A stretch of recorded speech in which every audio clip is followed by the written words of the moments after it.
Assalamualaikum warahmatullahi wabarakatuh. Selamat pagi para pejuang cuan. Gimana kabar kalian? Semoga kalian sehat semua dan saya doakan sukses semua buat kalian. Amin. Mantap jiwa ya.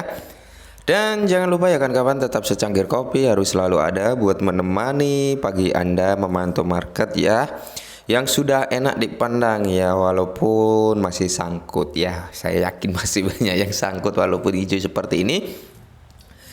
Ya, kalau kita pantau bersama memang Bitcoin mengalami ya teman-teman, mengalami kenaikan dari kemarin sampai hari ini yaitu sekitar 6%-an teman-teman untuk kenaikan daripada Bitcoin itu sendiri.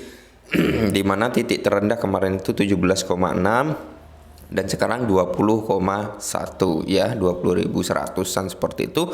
Tadi pagi sempat ke 21.500-an ya kalau nggak salah teman-teman. Kalau kita cek di sini 20.600 ya, bukan 21 seperti itu. Nah, di sini saya sarankan kalian, kalau kalian sudah profit untuk pagi hari ini silahkan take profit teman-teman.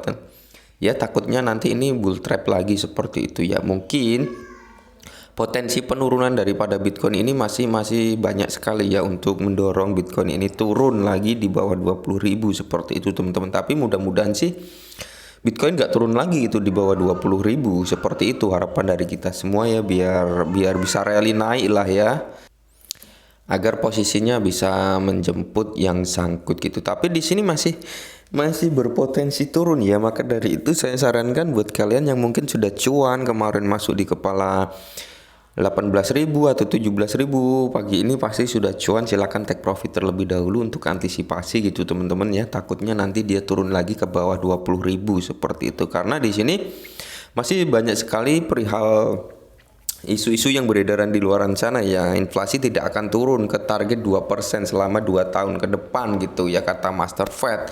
Nah, jadi inflasi ini target apa ya? Target dari inflasi ini ya, normalnya inflasi itu adalah antara 1 sampai 2% ya teman-teman. Jadi di sini tidak akan turun sampai ke 2% sampai 20 lagi sampai 2 tahun ke depan gitu. Nah, jadi untuk menekan inflasi ini ya, cara satu-satunya dari The Fed ya itu jurus ampuhnya naikkan suku bunga ya.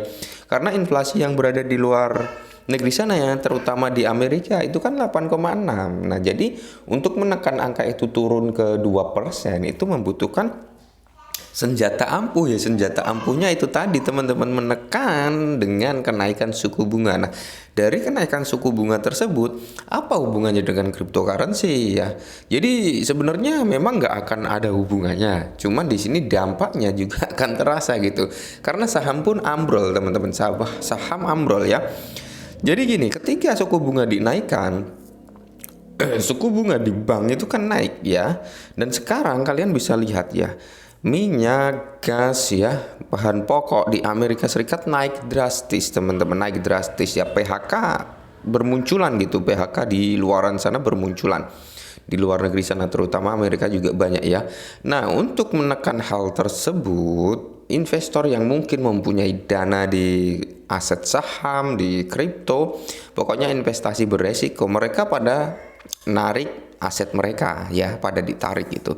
Ya, terutama di kripto dampaknya juga terasa sangat luar biasa gitu. Mereka lebih, untuk saat ini lebih apa ya, dominan memegang uang cash kayak gitu teman-teman, atau mereka memindahkan aset mereka ke bank ya, dengan bunga yang cukup lumayan tinggi gitu teman-teman ya. Bunganya cukup lumayan tinggi, di mana inflasi naik, suku bunga pasti naik kan. Orang-orang yang melakukan pinjaman ke bank otomatis apa, bunganya juga naik seperti itu teman-teman. Jadi dampaknya memang terasa ya, terasa sangat amazing gitu ya untuk di dunia beresiko seperti ini. Dan di sini pun dijelaskan Presiden Bank Sentral The Fed ya, Lothar Mester mengatakan akan menekan waktu 2 tahun agar inflasi turun ke target 2%. Bank sentral menambahkan bahwa itu akan bergerak turun secara bertahap dari level saat ini. Nah, jadi targetnya ini adalah 2 tahun ke depan teman-teman untuk menetralkan inflasi seperti itu. Tapi tidak menutup kemungkinan ini hanya sebuah wacana ya, sebuah wacana. Kita juga nggak tahu beberapa hari ke depan, beberapa bulan ke depan akankah sudah normal gitu. Jadi ini hanya sekedar wacana. Ketika entah 1 bulan ke depan, 2 bulan ke depan inflasinya normal, ya secara pelan-pelan suku bunga juga akan turun. Nah, ketika suku bunga turun dampaknya apa? Orang-orang akan lebih dominan masuk ke dunia kripto dan saham. Ya seperti itu teman-teman, untuk mengakumulasi dana mereka masuk ke situ, mereka narik dari bank ya dimasukkan ke situ dan sebagainya. Itu yang akan berdampak terhadap market nanti menjadi rally bullish seperti itu teman-teman. Jadi lonjakan inflasi yang beredar pada level tertinggi selama 40 tahun terakhir ini ya telah membuat hak dari hampir semua pembuat kebijakan The Fed. Dan di sini hanya satu di antara yang tidak setuju awal pekan ini terhadap apa yang merupakan kenaikan suku bunga terbesar bank sentral dalam lebih dari 1/4 abad ya teman-teman. Tidak akan segera kita melihat inflasi 2% ini, akan memakan waktu beberapa tahun. Nah, jadi untuk menekan inflasi yang cukup tinggi 8,6 menuju ke 2% ya, itu membutuhkan waktu yang lama. Ini kata Presiden Fed-nya seperti itu teman-teman. Tapi tidak menutup kemungkinan hal tersebut juga akan meleset gitu. Kita nggak tahu ya ke depannya ini akan seperti apa gitu teman-teman. Maka dari itu saya sarankan jika kalian memang sudah profit hari ini, silakan take profit terlebih dahulu teman-teman, untuk ya ambil cuan lah seperti itu. Intinya kita cuan kita ambil gitu untuk saat ini, karena market saat ini nggak bisa ditebak secara konsisten gitu teman-teman. Dimana memang kemarin ya weekend kemarin kenapa dropnya parah ya, salah satunya ya ini